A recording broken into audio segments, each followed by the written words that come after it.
Well, hello everybody, welcome back to a brand new video. In today's video, we are talking about the wonderful 757 made from Boeing.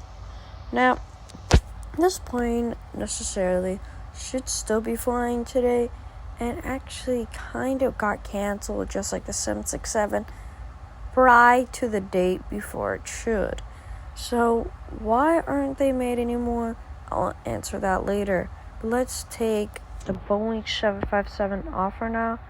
Let's just talk about things that, it can do. And if you look at the landing gear, it's actually quite a butter machine, but we're going to test that out later in the video.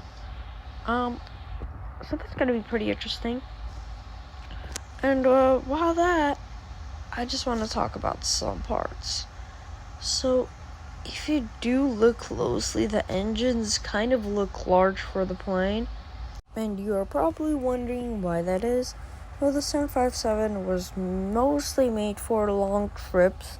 And they just put big engines on it because they wanted to put long trips. Which is also another reason why this airplane did stop getting made in the Boeing factory. I think we should land. So since this plane does have a double bogey, I think we have pretty good chances. Okay, I'll take that. I'll actually take that for a landing. That was pretty good. And let's activate the reverse thrust and successfully stop this plane. Well, I think we buttered it. You guys could rate that butter in the comments, hopefully. And let's just move on to the actual backstory of this plane, because I think that's what you guys were all waiting for, and why this plane isn't made in factories anymore. Alright, so the Boeing 757 is an American designed and built by the Boeing Commercial Airplanes, and then the renamed the 7N7, a twin-jet successor for the Tri-Jet 727, received its first orders on August 1978.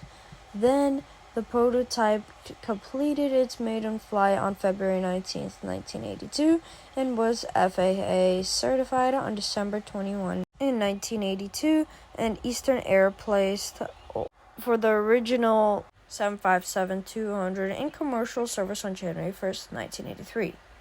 A package freighter variant entered the service in September 1987, and a Combi model in September 1988. The stretched 757-300 was launched in September 1996 and began service on March 1999. After 1,050 had been built for 54 customers, production ended in October 2004, while Boeing offered the largest 737 NG variant as a successor. Now, I have been on a Boeing 757-200, so here's an image of it if you guys wanted a real photo. And here is the data of this exact one, and I have been on a Delta one. So now the moment has come, and I'm about to tell you why this airplane isn't actually getting predicted anymore, and why it stopped. And since I've been on one, I'll tell you how it feels, and it is comfy.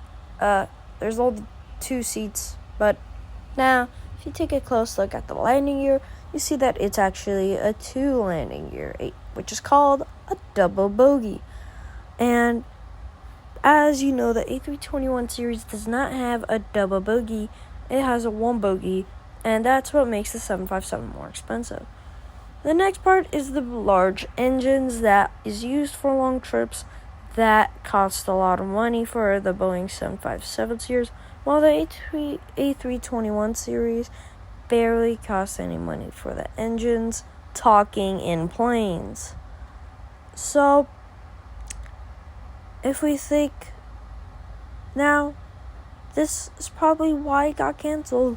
And another major factor is that it's only 2 seats in 1 row per row. Like, the A321 could even fit 3, which gives it large advantage. Thanks for watching.